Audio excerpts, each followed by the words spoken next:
Hello guys! So today, very exciting, we had the OP-12 alternate art leader card release. Looks super awesome. So we're going to check out these cards and have a little discussion about whether these leader cards are going to be in meta and whether they are collectible. Alright, so first up we have Rayleigh, and I think it looks super amazing. I think this is from the scene when, after time skip, Luffy leaves Sabodi Archipelago and he declares that he's going to be Pirate King. I think this card just is so packed with emotions and nostalgia from so many years ago when we read that chapter after the time skip. So this card probably going to be very collectible just because of what it stands for, and we already know that usually cards with Luffy in it tends to be more expensive. So I think for this card, with what it stands for, with Luffy in it, it's going to be very collectible. Is the leader card any good? So it's unique in the way that you cannot play any characters that are more than 5 costs.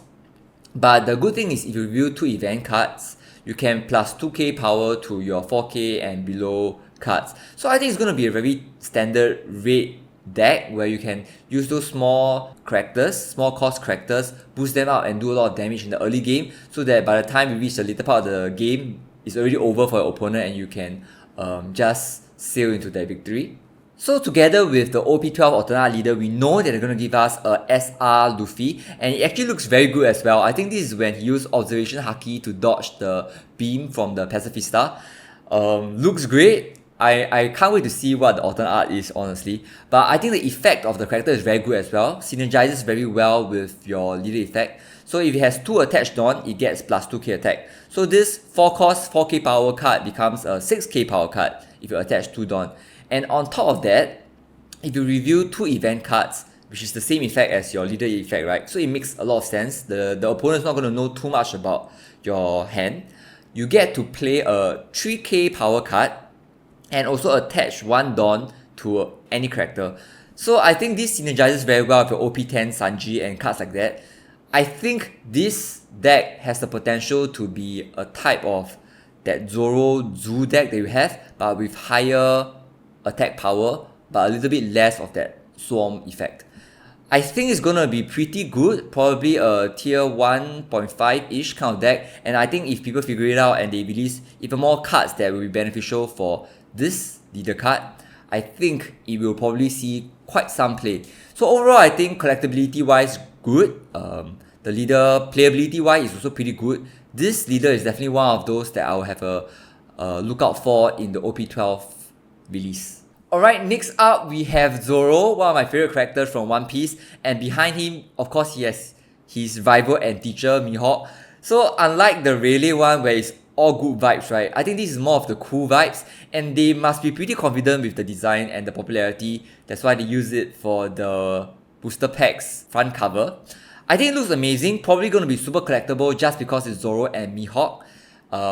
Definitely something that I look forward to getting. But is the leader playable? So I think the effect is pretty cool. It's very similar to your OP-06 Secret Rare Zoro, where if you give it enough Dawns, it can actually attack twice. You can activate it, set it to active again and attack again. Just that it has certain drawbacks. It cannot attack characters that are 7 costs or less. But I think by the wording, it also means you can attack other leader cards, because you only cannot attack the low cost characters. So overall, I think the 7 cost or less drawback is not a problem. But you might be thinking, hey, 3 Dawns is pretty expensive, right? But that's not going to be a problem. Okay, so the reason why that 3 Dawn is not going to be a problem is because of the 2 cards that we have here. One of them is in the OP-12 meta. I think is Mihawk doing a prayer. Very powerful card. You have your 8 cost, 8k power blocker. So that alone is usually really good. Okay, what it does is if you play it, you can active 4 Dawns, which is ridiculous. Active 4 Dawns is just very insane. So you imagine you play at your 8 cost turn, you can immediately use your leader effect either ways. So super strong card. I think it's possibly broken. And I think what makes it even more disgusting is if towards later stage of the game, you play this card, you activate 4 Dawns, you might be able to play something like Cavendish, which is also a slash card.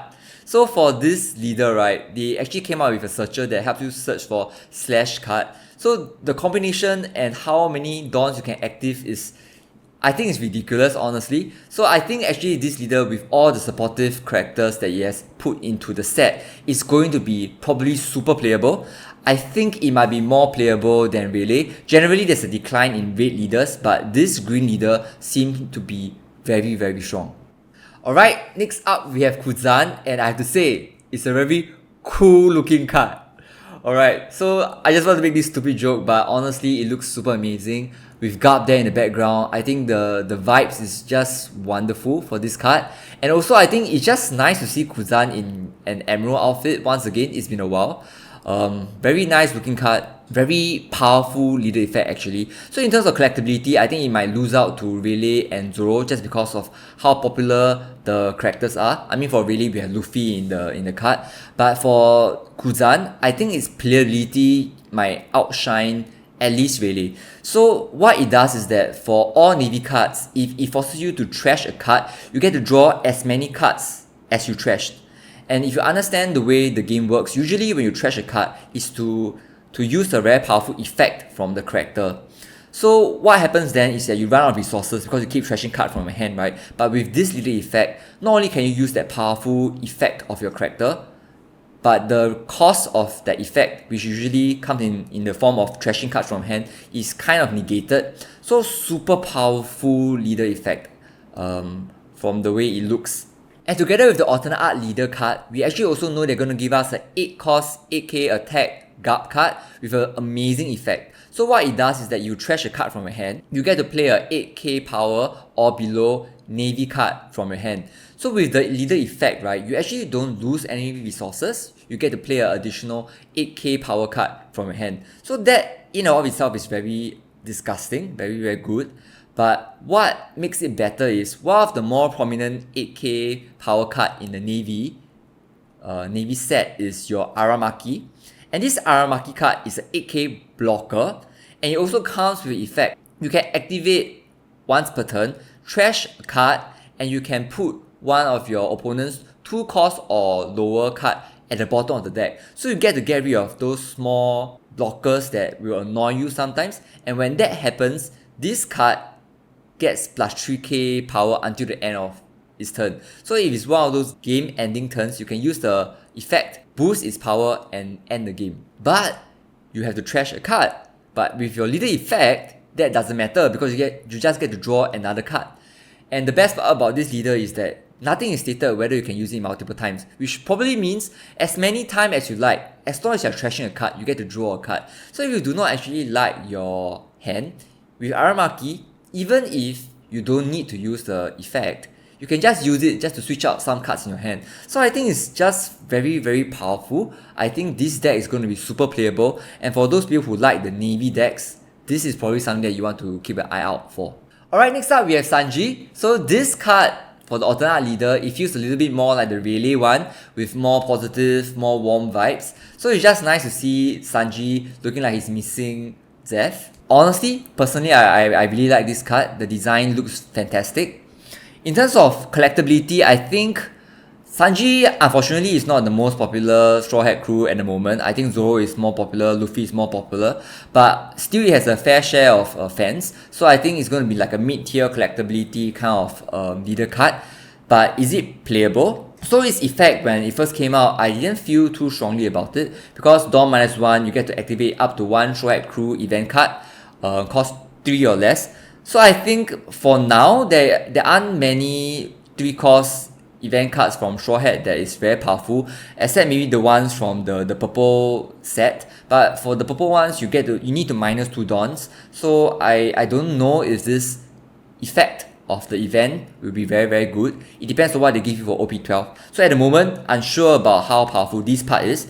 But the second part, when attacking, if the number of Dawn you have is equal or less than your opponent, you get to put 1 Dawn as vested. So essentially, -1 + 1. It seemed to me that if you have good enough event cards, this leader effect will be very strong. Of course, whether or not that will be the case depends on what other OP-12 event cards will be added. At the moment, not the best, but not particularly weak as well. Okay, so together with the alternate art leader card, we know that they're going to give us a 4 cost Reiju. So this card is actually very good with this leader card, because if you have 4 or more event cards in your trash, for this leader card, that probably shouldn't be a problem. Actually, this Reiju gets plus 2k attack, making it 7k, and plus 5 cost. So it becomes a 9 cost card, very difficult to remove, and it's a blocker. So I think it's very powerful, 7k blocker, very powerful, right? But it's only 4 cost to play. I honestly think this is probably going to make a difference on whether this Sanji leader card is completely mediocre or has a chance to be somewhat in the meta. Of course, you can play other Gemma cards, but you have to know that for this leader card, it's actually just Vinsmoke, it's not Gemma 66, so you cannot actually use the combi from the lower cost Gemma 66 into your bigger cost Gemma 66. But the benefit is, because of the way this leader card works, after playing the event, you actually have equal or less Dawn than your opponent, right? Then you use all the Gemma 66 effects, then you attack with the leader, you get back the Dawn card. So I think in terms of Dawn control, is one of the better Gemma 66 leader card. But again, because the leader itself is not Gemma 66, I don't know if it's going to be that playable. So playability wise for this leader, really a lot of question marks. We have to see what they give us in the set. So far, some of the cards are pretty good. I think they say if you get to trash event card, you can ramp for this leader card with some of your East Blue, those chef cards.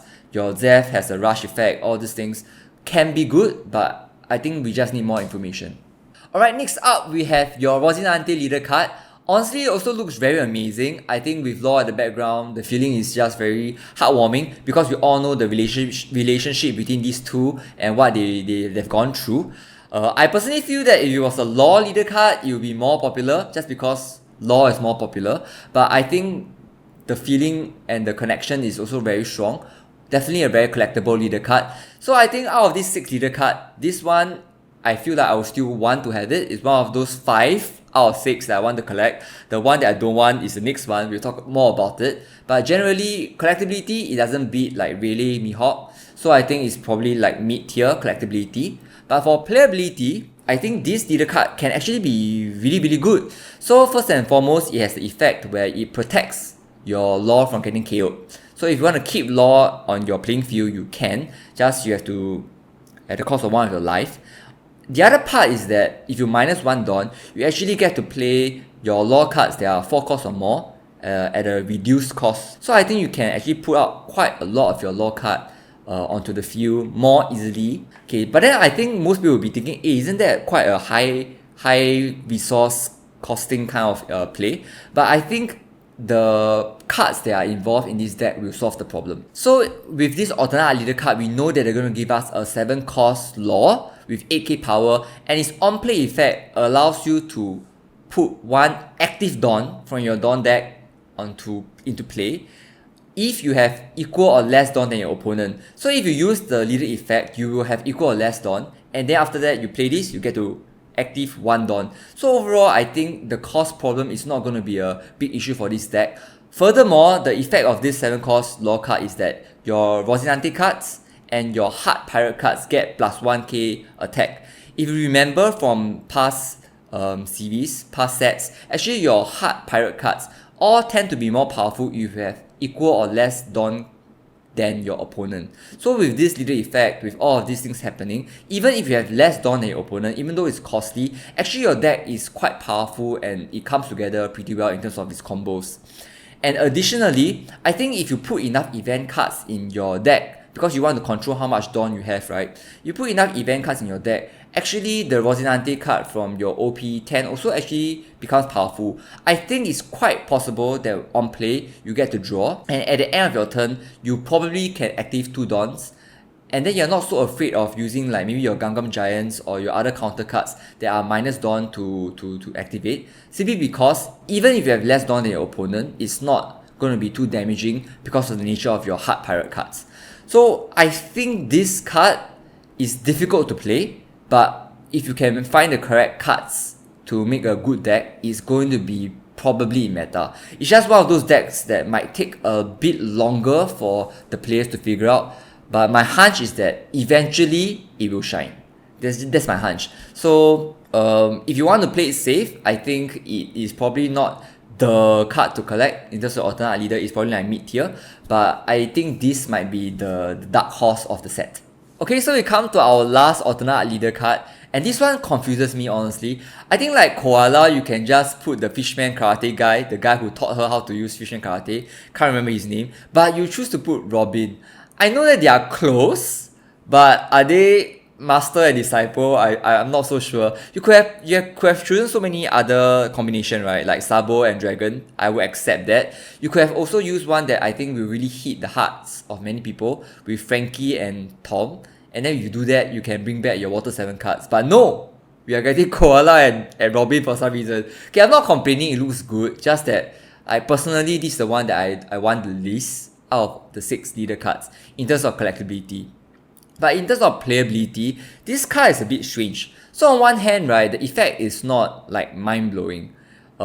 It restricts some of your decks that plays a lot of like high cost card, but against in a meta where green purple Luffy is very strong, actually this card might not be great. But at the same time, it's so good against your blue purple Luffy, because every time blue purple Luffy plays the Sanji effect, it has to draw 1 life card.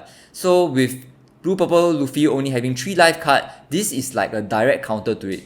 I kind of feel like Bandai knows they messed up by giving a super tier 0 blue purple Luffy and released it into the meta, so they need to fix the problem, and instead of banning it, they came out with a leader card that seems to deal with it. But in reality, with the way the game works, right, I'm not so sure whether it will work, just because green purple Luffy is very strong and green purple Luffy seems to deal with this well. And you also have your like Lucci, you have your Zoro, so many other cards that just can deal with this leader. So it probably won't shine, and if it doesn't shine, it doesn't deal with blue purple Luffy. Okay, so at this moment, I think it depends on the meta. Whether it's playable or not depends on how it synergizes with the other decks. So wait and see. But in terms of collectability, definitely not something that I want personally. But maybe you're a fan of Koala and Robin. Okay, on the bright side, we have a very amazing looking Robin card. So 6 cost, 7k attack. It's also a blocker. What happens if you play and your leader is Koala or Luffy, you get the +3 cost, making a 9 cost card. Very hard to remove. So with a blocker effect that's 7k, very hard to remove. I usually think it's already naturally a good card. So on top of that, on play, right, if your opponent has 5 or more cards, you trash 1 card from your hand, you force them to trash 2. So again, right, this is just a very good deck against like blue purple Luffy. They tend to have a lot of cards, and I think even against like green purple Luffy, they also tend to have a lot of cards. I think this helps a little. So overall, probably a max blue purple Luffy counter deck. The other card that's going to be good for it will be 8 cost Sabo. So with this 8 cost Sabo and the effect of your 6 cost Robin, actually you get to do the leader effect. When you attack your opponent's leader card, you get to draw 1 card. Have to be clear, you have to attack your opponent's leader card. You get to draw 1 card. So it ups its resources by a significant margin. Also, it deals with the resource problem of your 8 cost Sabo. So for 8 cost Sabo effect to happen, you need to trash 1 card from your hand. But together with your Koala card, on the turn that is played, you don't really have that big of a problem with the card trashing. Overall, I think with these 2 cards, this leader would be at least mediocre, if not, depending on how the meta goes, might even be pretty good. Okay, I think a lot of people think that 8 cost and above, draw 1 card from your top of your life card thing is very broken. I personally don't think so. I don't think that will make it super good, because it's just not going to be fast enough to deal with a lot of your other meta decks. So we have to wait and see. I think compared to the one by Rosinante, I feel like Rosinante is more likely to be a good dark horse compared to this Koala card. Alright, lastly, we also know about the secret rare from the announcement today. So we have this like master disciple thing going on, then suddenly we have your father daughter thing going on. I still think it's a sweet touch. So the concept of that connection between your characters, really good. So everybody likes Kuma and also Bonnie. So these 2 cards probably gonna be rare collectible. In terms of its effect, I find it a bit strange. I thought that these 2 cards will belong to like one deck, but yellow and green and its effect seems to suggest that they won't be in the same deck. But I think this Kuma card probably going to be quite good with Koala, Revolutionary Army. I think the effect just allows Koala to last longer. For Koala to last longer, I think its effect becomes stronger, because late game tendency is that your opponent will want to play more big cards, and then you minus life while you have ways to extend your life for Koala, and I think you might outlast the opponent. So probably a pretty good card for the Koala deck. And for the Bonnie card, I think on top of beside the fact that it's a blocker card, it's one of those card that when you play it, you get to active one of your non cards. So pretty strong. I think it will work pretty well with like the actual Bonnie card. So Bonnie leader card. I also think it might be pretty good actually for your OP-10 lore card, just because I think that deck wants you to have more supernova card, and these seem to be one of the better 5-cost Bonnie cards out there. Overall, I think these two secret cards are not super exciting, at least that's what I feel at the moment. Not super exciting, but good enough and collectible enough. Alright, so that's all for today. I think OP-12 seem to be promising. Once the SP rare and the manga rare is out, we'll know how good the set is. But so far, probably better than OP-10, which is a good sign. I don't think it's gonna outshine OP-11, but with that chase card for the anniversary also in this set, I think OP-12 probably worth buying a box or two. Not so sure if for casual collectors where you want to buy a case, but definitely something to look forward to. Better than probably OP-08 and OP-10. Okay, so I think that's it for today. We will see you again when we open up the next set. Bye!